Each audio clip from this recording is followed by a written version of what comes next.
Hello everyone, welcome to Dream Medicos. तो आज हम लोग शुरू करने जा रहे हैं अपने उस चैप्टर को कंटिन्यू करेंगे जिस चैप्टर को हम लोग शुरू किया था, एनिमल किंगडम। और आज इन एनिमल किंगडम में हम लोग नेक्स्ट फाइलम फाइलम एस्केलेमेंथिस इसको स्टार्ट करेंगे। इससे पहले हम लोग ने 4 फाइलम कंप्लीट कर चुके हैं इसकी पहले वाली वीडियो में। तो ये एनिमल किंगडम की सेकेंड वीडियो है। शुरू करते हैं इसमें। तो ओके, एस्केलेमेंथस को हम लोग राउंड वॉर्म के नाम से भी जानते हैं। तो ये एक इंपॉर्टेंट पॉइंट है जो आपको पता होना चाहिए। इससे पहले जो हमने प्लेथिलिमेंथिस पढ़ा था उसको हम लोग प्लेटफॉर्म कहते थे। तो एस्केलेमेंथिस में इंपॉर्टेंट पॉइंट क्या आता है कि हम उसको राउंड वॉर्म के नाम से जानते हैं। तो aschelminthes also known as round worm. इनकी बॉडी की बात की जाए तो इनकी बॉडी कैसी होती है, सर्कुलर शेप में होती है। इनकी बॉडी कैसी है, सर्कुलर शेप में। ठीक है, और इनका जो सर्कुलर आउट सेक्शन है, अभी यहाँ पे 2 एग्जाम्पल दिए हुए हैं। यहाँ पे एक राउंड वॉर्म एस्केलेमेंथिस का डायग्राम बनाया हुआ है। यहाँ पे आप इनकी बॉडी देख सकते हो। इनकी बॉडी कैसी है, राउंड है, सर्कल टाइप में। तो इनकी बॉडी कैसी, राउंड राउंड क्रॉस सेक्शन में होती है। इन एनिमल्स की अगर बात की जाए तो ये एनिमल बेसिकली आपके कैसे होते हैं, फ्री लिविंग होते हैं। मतलब किसी पे डिपेंडेंट नहीं है, फ्री लिविंग है, हर जगह मिल जाएंगे आपको। Aquatic terrestrial parasite in animals and plants. ठीक है, एक्वेटिक होते हैं मतलब पानी में पाए जाते हैं, टेरेस्ट्रियल मतलब जमीन पे पाए जा सकते हैं, और पैरासाइट होते हैं एनिमल्स और प्लांट्स के अंदर। कई सारे एनिमल्स और प्लांट्स के अंदर एस्केलेमेंथिस एज अ पैरासाइट भी ग्रो करता है, रहता है, सर्वाइव करता है। राउंड वॉर्म्स की बात की जाए तो राउंड वॉर्म्स में जो organ system of level of organization आपको देखने को मिलेगा। अगर लेवल ऑफ ऑर्गेनाइजेशन जो हमने पहला क्लासिफिकेशन पढ़ा था, पहला बेसिक जो क्लासिफिकेशन था वो था लेवल ऑफ ऑर्गेनाइजेशन। तो राउंड वॉर्म्स के पास जो लेवल ऑफ ऑर्गेनाइजेशन वो कौन सा है, organ system level of organization. ये हाईएस्ट लेवल ऑफ ऑर्गेनाइजेशन है, organ system level of organization. Symmetry की बात की जाए तो यहाँ पे बायलेटरल सिमेट्री देखने को मिलती है। और इसके आगे मैंने बताया था प्लैथिलमेंट्स के बाद सभी में आपको ट्रिप्लोप्लास्टिक बॉडी ही मिलेगी। ट्रिप्लोप्लास्टिक मतलब बॉडी जो है वो 3 जर्म लेयर से मिलकर बनी है।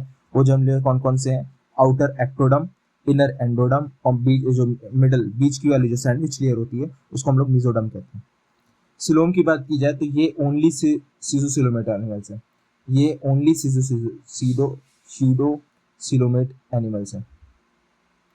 ठीक है, इनके अलावा कोई और सूडोसिलोमेट होता ही नहीं है, ओनली सूडोसिलोमेट एलिमेंट यही है। ठीक है, एलिमेंट्री कैनाल की बात की जाए, मतलब इनकी बॉडी के डाइजेस्टिव सिस्टम की बात की जाए तो एलिमेंट्री कैनाल जो है वो कंप्लीट है। कंप्लीट का मतलब इसकी 2 ओपनिंग है, एनएल और माउथ।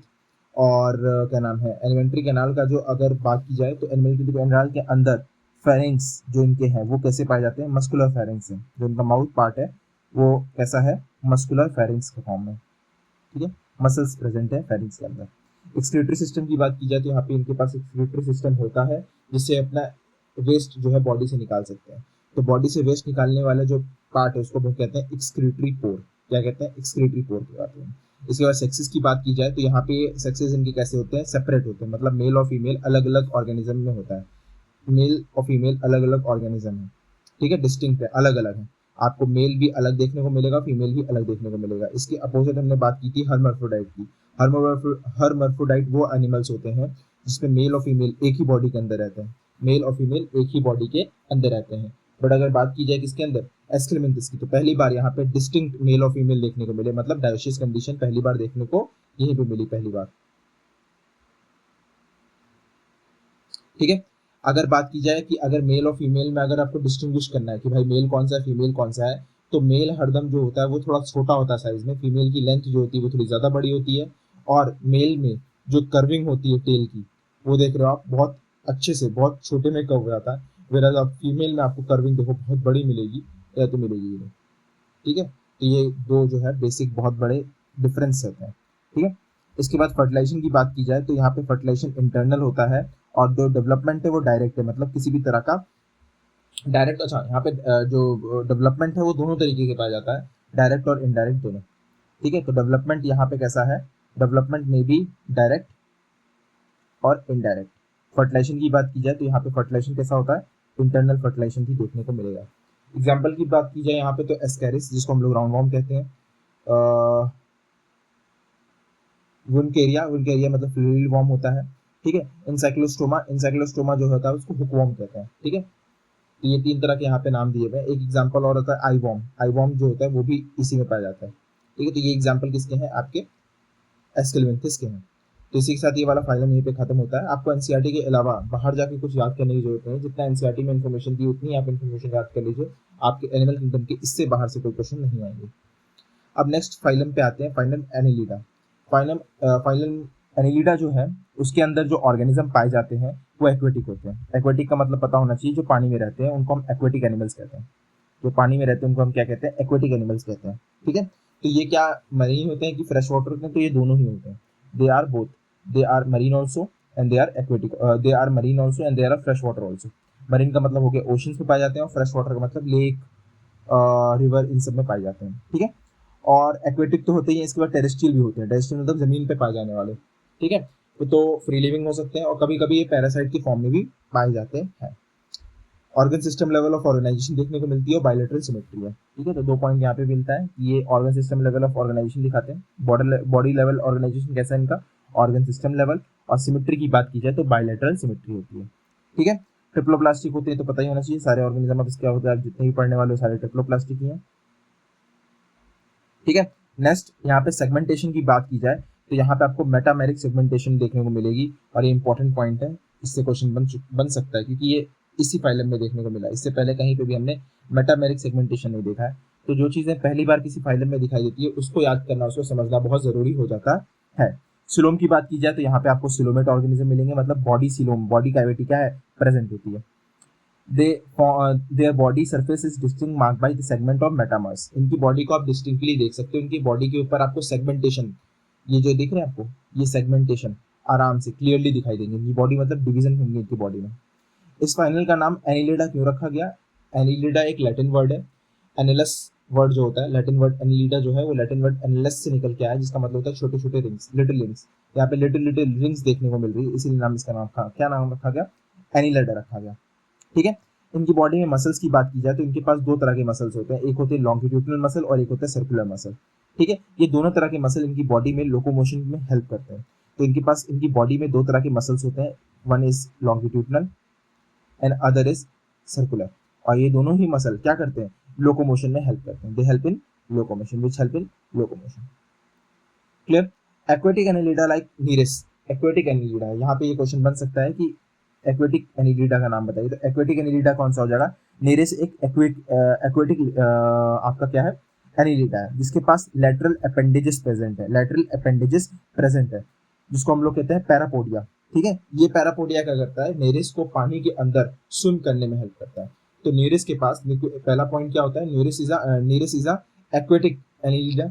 उसके पास लेटरल अपेंडेजेस, इसको हम पैरापोडिया कह रहे हैं। पैरापोडिया क्या कर रहा है, उसको फ्री स्विमिंग करने के लिए हेल्प कर रहा है, उसको फ्रीली स्विमिंग करने के लिए हेल्प कर रहा है। सर्कुलेटरी सिस्टम की बात की जाए, मतलब ब्लड सर्कुलेटरी सिस्टम की बात की जाए, तो यहाँ पे आपको क्लोज सर्कुलेटरी सिस्टम देखने को मिलेगा।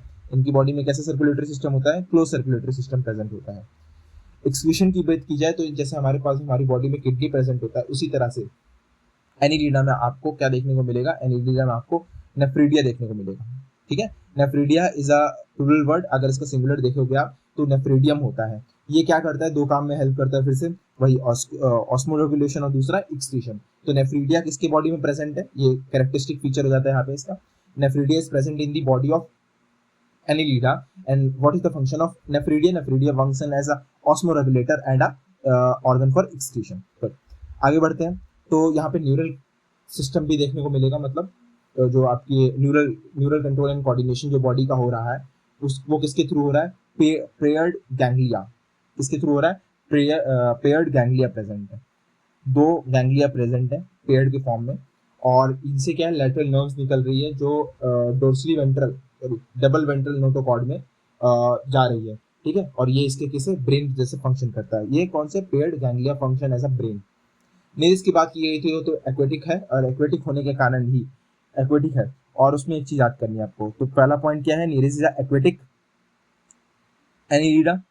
ठीक है, और दूसरा वो डायोशियस होता है, मतलब मेल और फीमेल डिस्टिंक्ट होते हैं, मेल और फीमेल आपको अलग अलग देखने को मिलेंगे। वहीं भी बात की जाए कि इसी फाइलम के अंदर और क्या नाम है, आपके अर्थवॉर्म भी आते हैं। ठीक है, और लीचेस भी आती है। अर्थवॉर्म और लीचेस भी आपके एनिलिडा ही में आते हैं, और ये दोनों कैसे होते हैं, मोनोशियस, मतलब मेल और फीमेल एक ही की बॉडी में प्रेजेंट है। अलग अलग आपको मेल अर्थवॉर्म फीमेल अर्थवॉर्म नहीं दिखेगा, एक ही अर्थवॉर्म है, उसमें मेल भी प्रेजेंट है और फीमेल भी प्रेजेंट है। इनके रिप्रोडक्शन की बात की जाए तो यहाँ पे सेक्सुअल रिप्रोडक्शन इनमें देखा जाता है।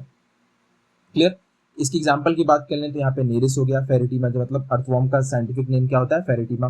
इसके बाद ब्लड सिकिंग लीच जो होती है, लीचेस जो ब्लड सक करती हैं ऑर्गेनिज्म के, उनको बोलते हैं हिरुडेनिया। तो ये एग्जाम्पल हो गए तीन, और ये तीनों एग्जाम्पल बहुत इंपॉर्टेंट है। इन तीनों एग्जाम्पल को आपको याद भी करना बहुत ज़्यादा इंपॉर्टेंट हो जाता है और याद करना चाहिए।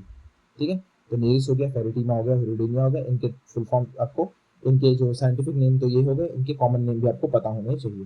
ठीक है, यहाँ पे पैरापोडिया देखने को मिला, ठीक है, नेफ्रीडिया देखने को मिला। इसके बाद बॉडी में सेगमेंटेशन है, मतलब मेटामेरिक सेगमेंटेशन यहाँ पे देखने को मिल रही है आपको। ठीक है, और बायलेटरल सिमेट्री है और मेटामेरिक सेगमेंटेशन है। ठीक है, और इसमें क्या समझे आपको, हाँ, ये जो नेरिस होता है ये कैसे होते हैं, डायोशियस होते हैं। अर्थवर्म और लीचेस क्या होते हैं, ये आपके मोनोशियस होते हैं। और नीरेस जो है आपका वो कैसा है, एक्वेटिक एनिलिडा है। एक्वेटिक एनिलिडा का एग्जांपल क्या हो जाएगा आपका, नेरिस हो जाएगा। ठीक है, तो ये जितना भी पॉइंट मैंने बताया ये सारे के सारे एनिलिडा में बहुत इंपॉर्टेंट पॉइंट्स थे, तो ये भी आपको समझ में आ जाने चाहिए। तो हमने इसी के साथ दो फाइलम कंप्लीट कर लिए, एक था एस्केलेमेंथिस और दूसरा क्या था, एनिलिडा। ये दोनों इंपॉर्टेंट फाइलम थे। अब नेक्स्ट फाइलम के ऊपर आते हैं, जो फाइलम का नाम क्या है, फाइलम ऑर्थोपोडा। फाइलम ऑर्थोपोडा, अगर एनिमल किंगडम में बात की जाए, पूरे एनिमल किंगडम के अंदर जितने भी फाइलम है उसमें सबसे बड़ा फाइलम, आपका कौन सा है, arthropoda. Arthropoda is one of the largest phylum of animal kingdom. Animal kingdom के अंदर सबसे बड़ा फाइलम आपको ऑर्थोपोडा देखने को मिलता है। और इसी फाइलम के अंदर हम जितने भी इंसेक्ट देखने को मिल रहे हैं इस वर्ल्ड में, वो सारे के सारे इंसेक्ट किस फाइलम में काउंट किए जाते हैं, फाइलम ऑर्थोपोडा में। किस फाइलम में, ऑर्थोपोडा फाइलम में काउंट किए जाते हैं। अगर ऑर्थोपोडा की देखी जाए, अगर सारे स्पीशीज को नेमिंग करो अर्थ पे, अगर सारे स्पीशीज को अर्थ पे नेमिंग करो, तो उसमें से टू थर्ड स्पीशीज किस किंगडम में आ जाते हैं, किस फाइलम में आ जाते हैं, फाइलम ऑर्थोपोडा में आते हैं। अगर two third all species present on the earth, अगर उनकी नेमिंग की जाए, तो उसमें से टू थर्ड स्पीशीज किसमें आएंगे,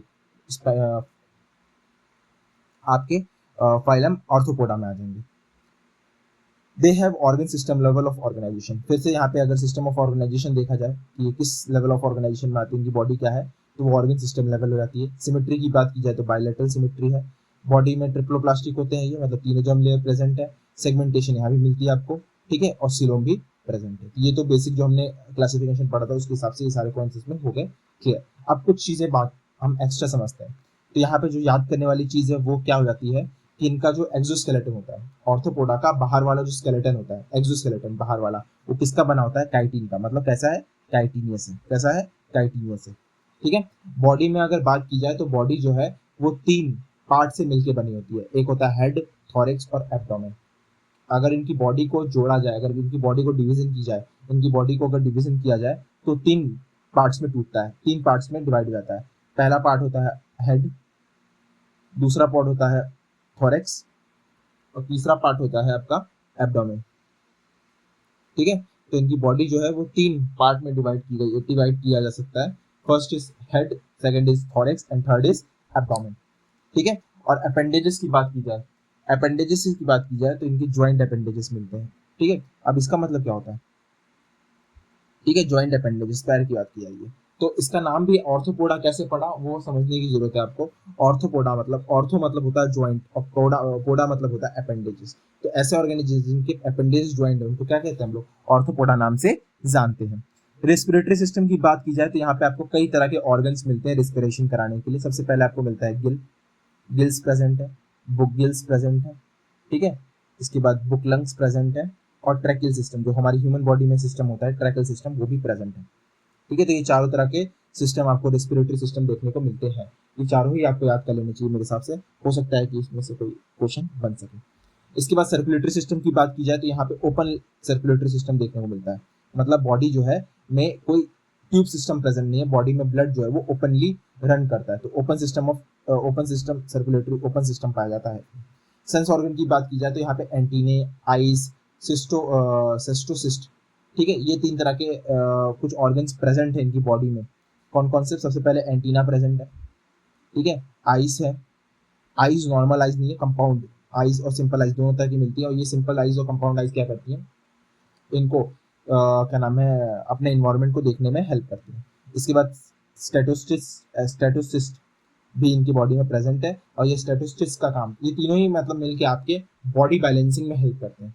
ठीक है, बॉडी बैलेंसिंग मतलब कहीं भी उसको मूव करना है तो वो इजीली बॉडी बैलेंस करके मूव कर सकती है। एक्सक्रीशन की बात की जाए तो यहाँ पे भी एक्सक्रीशन के लिए ऑर्गन प्रेजेंट है और उस ऑर्गन का नाम है मार्फेजियन ट्यूब्यूल। यहाँ पे उस ऑर्गन का नाम क्या है? मार्फेजियन ट्यूब्यूल। तो इनकी बॉडी में एक्सक्रीटरी सिस्टम अलग है और एक्सक्रीटरी सिस्टम का नाम क्या है? मार्फेजियन ट्यूब्यूल। क्या नाम है? मार्फेजियन ट्यूब्यूल। ठीक है।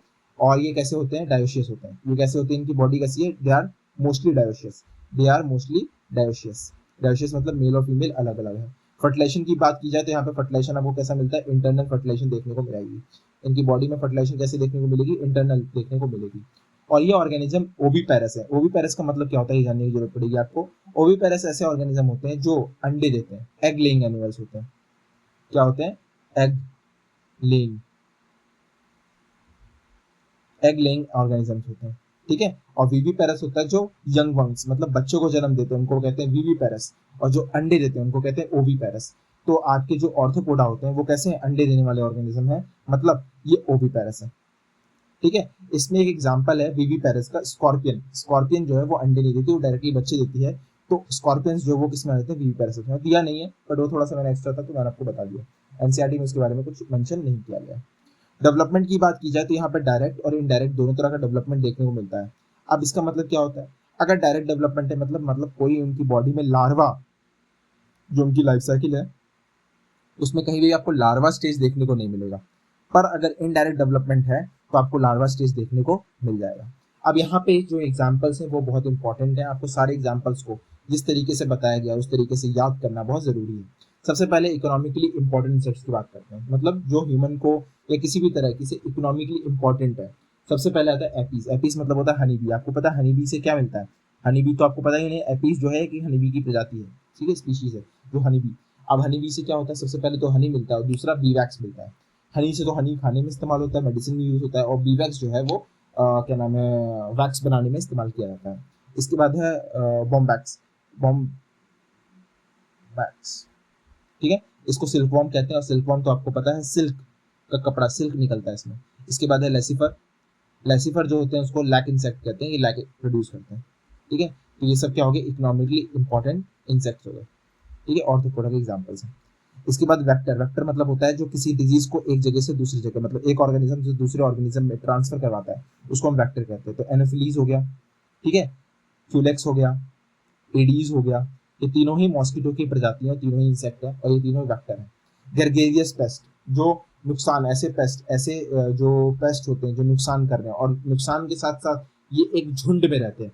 ठीक है। तो गर्गेरियस पेस्ट मतलब हो गया ये इंडिविजुअली, ऐसे देखिए क्या होता है, लोग जब हमने सुना होगा झुंड में रहते हैं तो वो एक दूसरे की हेल्प करते हैं। पर यहाँ पे लॉकस्टॉक जो होता है वो एक दूसरे की हेल्प नहीं करता है, रहते ही इंडिविजुअल है पर ये शिकार हरदम झुंड में करते हैं। तो लॉकस्टॉक उसका एग्जाम्पल हो गया और ये बहुत गर्गेरियस पेस्ट है और ये सबसे ज्यादा आपको देखने को मिलेगा पाकिस्तान में इसका बहुत तहलका देखने को मिलता है। वहाँ पे ये बहुत ज्यादा, ये एक ही बार में बैठ के सारे के पूरे पूरा 1 एकड़ का जो क्या नाम है खेत होगा उसको 10 से 20 मिनट में खत्म कर सकते हैं। इनके पास इतनी पावर होती है। और लिविंग फॉसिल, लिविंग फॉसिल जो है वो आपका लिमुलस हो जाएगा, जिसको किंग क्रैब कहते हैं। लिविंग फॉसिल का मतलब होता है ये बहुत पहले पाए जाते थे, अभी भी पाए जा रहे हैं और ये कनेक्टिंग लिंक भी बन जाते हैं कभी कभी। ठीक है। तो ये लिविंग फॉसिल का एग्जाम्पल हो जाएगा आपका। यहाँ कुछ डायग्राम में आपको बताया गया है। सबसे पहला जो आप देख रहे हो वो लॉकस्टॉक है, यही है लॉकस्टॉक। इसके बाद आपको बटरफ्लाई दिख रहा होगा, स्कॉर्पियंस है और प्रॉन है। ठीक है। तो ये सब एग्जाम्पल किसके आ जाते हैं? आपके फाइलम ऑर्थोपोडा के सारे एग्जाम्पल्स हैं। ठीक है। तो यहाँ पे ये सारे इंपॉर्टेंट आपको याद कर लेना है। सारे इंपॉर्टेंट चीज़ों को समझने के बाद आपको इनको याद भी करना जरूरी है।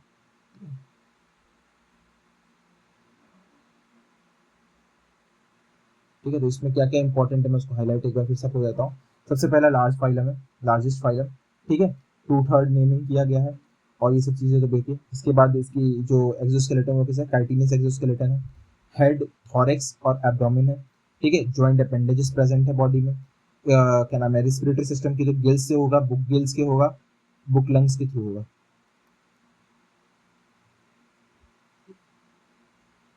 और ट्रैकियल सिस्टम भी होता है इसके लिए, रिस्पिरेशन के लिए।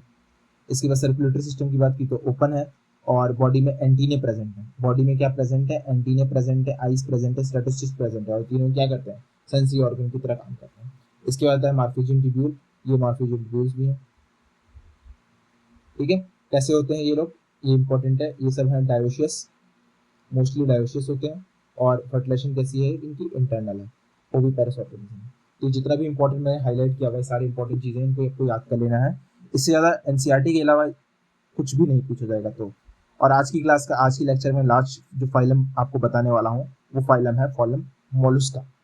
ठीक है, मोलस्का की बात की जाए तो ये अभी तक आपने फर्स्ट सबसे ज़्यादा पाया जाता था, अब ये सेकेंड लार्जेस्ट फाइलम है पूरे एनिमल किंगडम में। सेकेंड लार्जेस्ट फाइलम की अगर बात की जाए तो वो फाइलम कौन सा है? Phylum Mollusca. Phylum Mollusca is the second large animal phylum, second largest animal phylum है किसमें? एनिमल किंगडम में। मोलस्का जो है वो भी फिर से टेरेस्ट्रियल और एक्वेटिक दोनों ही होते हैं। एक्वेटिक में मराइन और फ्रेश वाटर भी होते हैं। ठीक है, टेरेस्ट्रियल मतलब हो गए जमीन पे रहने वाले, एक्वेटिक मतलब पानी में रहने वाले, और पानी में वो मरीन वाटर और फ्रेश वाटर दोनों में ही रहते हैं। ऑर्गन लेवल ऑफ ऑर्गेनाइजेशन, अगर बॉडी ऑर्गेनाइजेशन की बात की जाए तो यहाँ पे आपको organ system level of organization देखने को मिलता है। ठीक है, इसके बाद सिमेट्री की बात की जाए तो ये बायलेटरल सिमेट्री होते हैं, ट्रिप्लोब्लास्टिक होते हैं, और सिलोम की बात की जाए तो ये सिलोमेट होते हैं। बॉडी जो है इनकी कवर होती है किससे? कैल्केरियस शेल से। इनकी बॉडी जो है कैल्केरियस सेल से कवर होती है। इनकी बॉडी कैसे कवर है? It is covered by, body is covered by calcareous cell. ठीक है, और सेगमेंटेशन नहीं होता। ठीक है, एंड इज और सेगमेंटेशन नहीं होता इनके में। बॉडी जो है वो 3 पार्ट में है, हेड, मस्कुलर फुट और विसरल हम्प। इनकी बॉडी की बात की जाए तो इनकी बॉडी में 3 पार्ट देखने को मिलते हैं।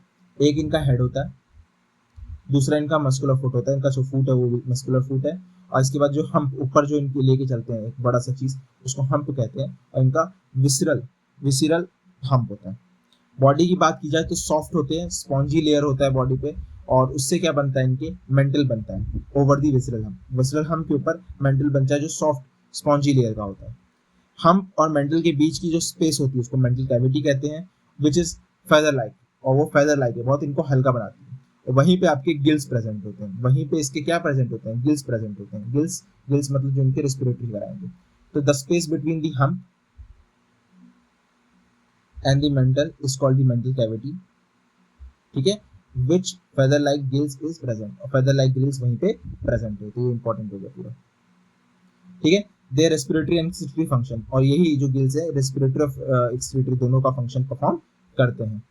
हेड की बात की जाए तो एंटीरियर हेड रीजन में पाए जाते हैं टेंटिकल्स, जो इनको पता है आपको। फिर टेंटिकल्स किस लिए होते हैं? सेंसरी ऑर्गन की तरह काम करते हैं।